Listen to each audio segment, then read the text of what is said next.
approach our budget in a responsible way. We were asking for additional monies there.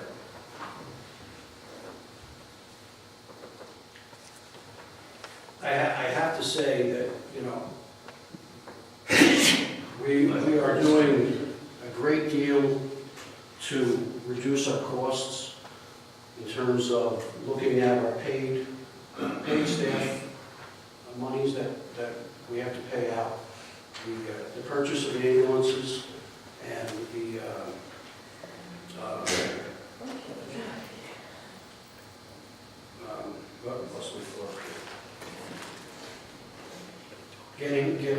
getting our own members, our volunteers, better trained, meeting the ever-changing regulations by the state, being told now that they're going to implement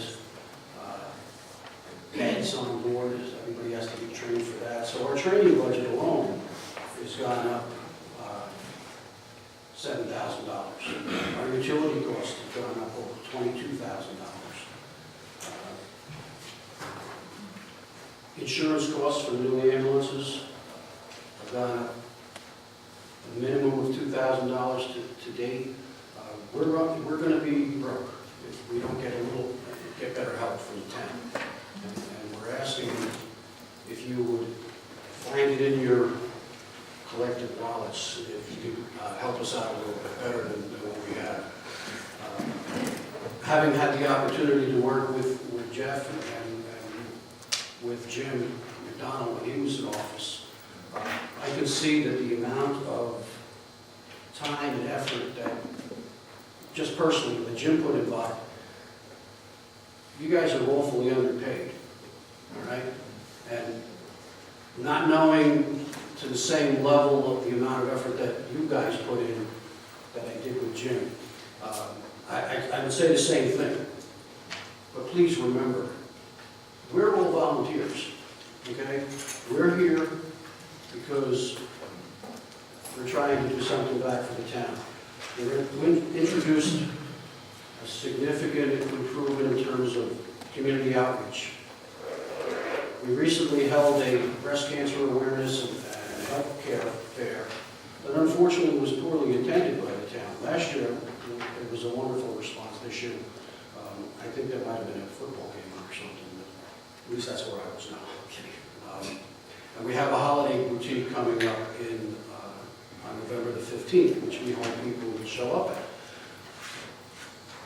I've spoken with Chief Skirty about the town's comprehensive disaster response plan. We want to do a better job of being able to respond to the town's needs. God forbid we have another situation like we did with Hurricane Sandy. We want the town to know what our limitations are. We also want the town to know that we have a promise to do better than what we did the last time. The last time we expended a great deal of money, and we have yet to be reimbursed. All these items, they drain our budget. For example, we had issues with the state before the change in the administration to the point where they were going to shut us down. Bringing in a paid ambulance service might fulfill the contractual obligations to provide emergency medical services to the residents of Stony Point, but at a cost that would be astronomically greater than what volunteerism can offer. We managed to talk with the town, with the state to mitigate the fines. We've made great strides with our inspections to get our people, our records, and our efforts improved. We're doing a great deal of trying to prove to the town residents that we are doing a better job of getting out there. We do have, as probably some of you folks may have a sad story about the times when we haven't been able to respond. In 9 months, we had 168 or so mutual aid calls into Stony Point. 50% of those when we were already out on another call. So we're doing our best. It takes time for us to get our people trained sufficiently to the point where they can not only be comfortable themselves, but meet the expectations of the needs of our people. But we need your help. I know as a taxpayer, as an individual, and I think everybody in this room would say the same thing, that we want to pay the least amount of taxes possible. But God forbid you need us. When a loved one is sick or injured and needs to go to the hospital, we're not talking about dollars and cents and how much it costs. We want them to get well. And we really do need your help. I have to appeal, I get on my knees and beg if I need to, but if there's any way that you can support us greater financially than the numbers that you have in this preliminary budget, I would be most grateful. If you have any questions for me, fire away. Does the board have any questions for Joe? Public? I know I've sat with you a number of times throughout the past year, 2 years, 3 years even, going over things, and I know we sat during budget time this year as well, and there was there's a small increase. Listen, I know it's not a lot. We added $20,000 yet. If we gave $11,000 last year for fuel, we upped that to $20 this year, and it was $150 last year, and it went to $155 for a total of $175, up from $161 last year. We added a little more fuel because we had the conversation about that costs were above what we had budgeted. You mentioned that we used the reserve fund. That wasn't for 2014. And the 2011, you'll see that when we did 11,000, which was just for fuel. I'm sorry, 2013, yeah, it was 11,000 for the fuel. That's when the money came out of the money that was unlocked from the building, from the building. So it wasn't reserve money. It was the money that was freed up. I'm off you, I'm sorry. Okay, no, I just want to make sure we realize that. So the 161 didn't come from reserve last year. No. It came from the taxpayers. So, but there wasn't a line item on the budget for that. sure, 161, right? No, the only line item on our tax bills was for the ALS contract. For 2014? Yeah. Listen, I don't have it in front of me, but it's certainly, we budgeted $161,000. Matter of fact, I was going to be my next question. You said you would get to be reimbursed, but I don't think we're talking about from us. No. Okay, because I know that check was raised just very recently. The monies that... For you, what you're talking about. Yes. Okay, I just wanted to make sure that when I heard that. I'm sorry if there was any misunderstanding with that, no. Listen, we'd love to give you, we know that, I'm not going to sit here and praise you guys, because you know the job, you know the respect we have for you and the work that you guys do, and God forbid we need your services, we want you there. It is, I'm asked to keep the budget at a percent that I can. There's only so much we can do. And again, the budget is here. My proposal is $175,000. And I honestly, I'd love to give you more. But I mean, it's just, you witnessed that I just brought it down to get under the cap. It's what we're trying to do. And that's why. For me to start adding more stuff in now. That's why you were kind of up on the chair. I said, "Boy, there goes nothing." Yeah. But listen, we appreciate you coming up and asking. I don't know if the board has any questions for you or concerns, but we'd love to give you the world. Right now, I just don't see how we can with this budget in front of us. Again, we're not going to close this tonight. The public hearing will close, but we're not going to make. I don't think we're going to make a decision on the budget, but we'll find out. You just see that we're trying to get you back to where you were in 2012, which is, we're sort of on our way to getting you back to where you used to be at sort of that level. This is in comparison to 2013, and even last year, it is an increase. Yes, it is. And in comparison to 2013, it's pretty significant. It is an increase, but it still doesn't meet what I proposed for in last year's budget. We're still behind the eight ball. I asked for 180 plus the fuel. We got 150 plus the fuel. And now we're getting a total of 175. So now I'm more than 2 years behind the eight ball. So, in 2012, we weren't answering as many calls as we are in 2014. We've doubled what we do. We've put out much more in our rigs. That's true.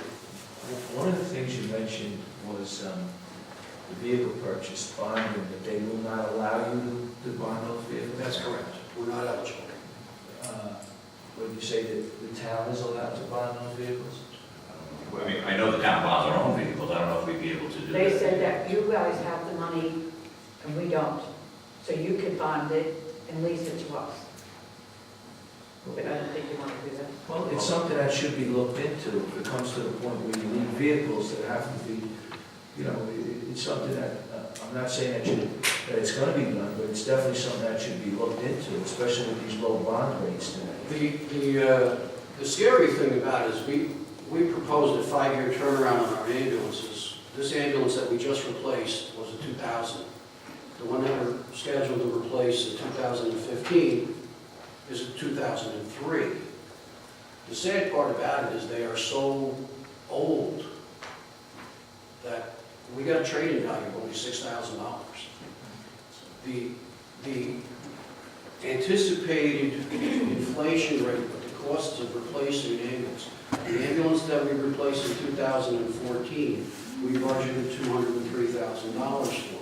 That same ambulance to replace in 2019 is going to cost me $420,000. I just don't know where we're going to get the money to do that.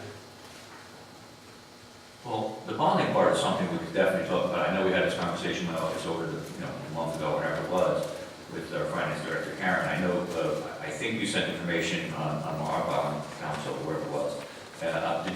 Did you reach out to who we gave you that? Yes. Okay, that's what we're talking about? Yes. Well, it's something that we could definitely talk about going forward.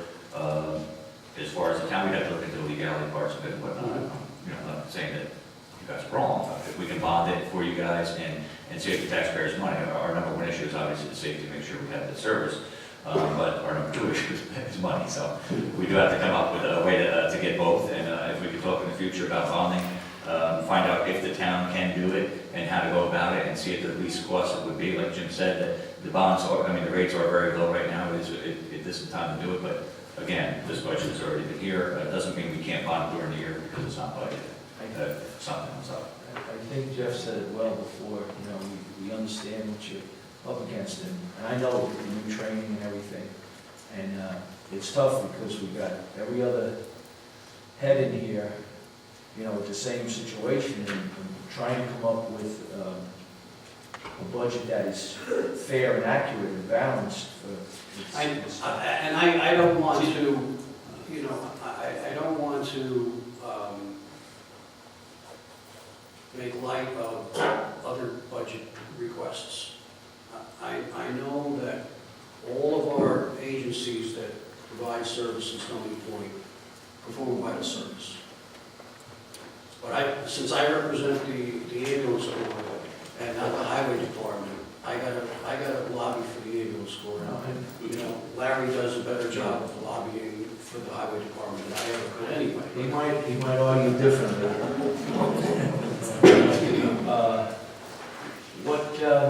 The old ambulance corps building, how do we make what's that? Oh, I'm glad you asked. After an exhaustive search, we found out that there are no covenants on the old building, which means the ambulance corps owns the building free and clear. However, the sale of the property at Lee Avenue is tied in as collateral to the building mortgage. We have two mortgages. The building mortgage would have, we would have to satisfy that. The property more tied to the property. Isn't that what I said? No, you said building. I'm sorry, the property mortgage, we would have to satisfy to the extent that the proceeds that we get from the sale of the Avenue. The sad part about that is that we have no budget money for disposition of Lee Avenue, and the irony of all of that is that the purchase price of the land is approximately $800,000, and the appraisal value that was given to us in writing for 6 Lee Avenue was like $795,000. I don't know what kind of drugs that guy was doing, but there's no way in God's green earth that 6 Lee Avenue was worth that kind of money. Some days more. You So do we have any, because I'm asked that a lot of times, do we, any We- plans? I'm just, We have no concrete plans at this point in time. know, not to interrupt you, Joe, but to answer Jim's question too, is that, and I know we've had this conversation on a number of times on what we could do, but it was my understanding that there was, maybe the Ewald family or something had something where they donated it, where it had to remain, you know, that you couldn't sell it, but now I'm hearing, believe it or not, for the first time that that you can sell this building. So if we could put that out and market it for, you know, a small business guy or whatever, something that can get in there, that could certainly help the ambulance corps by paying off that first, That's true. which would We in turn help can't- taxpayers by not getting. We can't use it for operating budget wise, but we can help to satisfy part of that mortgage. Yeah, but I'm sorry? Would that building need to be rezoned to sell to Well, it would businesses depend. in the residential neighborhood? It's I'm residential. sure That's what I thought. These are, But there's no reason